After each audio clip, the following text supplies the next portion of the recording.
Hey guys, it's Chris from Highline Guitars, and here's this week's quick tip for luthiers. I've mentioned this before, and I'm going to mention it again because every so often questions will pop up and people will tell me that my technique for crowning frets is all wrong. I need to be using a crowning file. And as you can see, I have a couple of them. And I used those in the past, but I found myself going back to the technique that I learned for recrowning frets, and that is to use just a simple, very fine-toothed three-corner triangle file. And this one's been slightly modified. I've ground a safe edge on each of the corners so that I won't gouge up my fretboard. But that's not a especially big deal if you're using fretboard protectors like this one.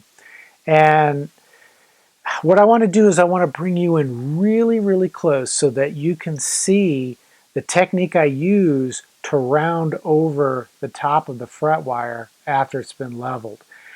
I find this to be faster and more accurate than using these expensive crowning files. So hopefully that will put to rest some of the concerns that other people have. And you have to remember, these tools haven't been around forever.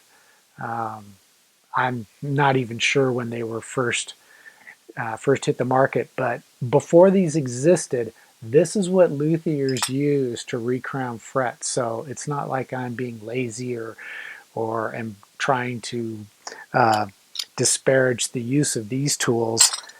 I'm just using a technique that was around long before these guys existed. So come on in a little closer and I'll show you right up close how I recrown the frets with my three-corner file. If you look closely at the fret wire, you can see how the top surface has been ground flat from the leveling process. So now I have to recrown it.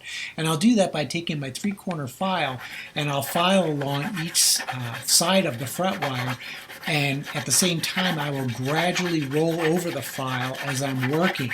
And then once I've finished with one side, I'll move to the other and do the same thing.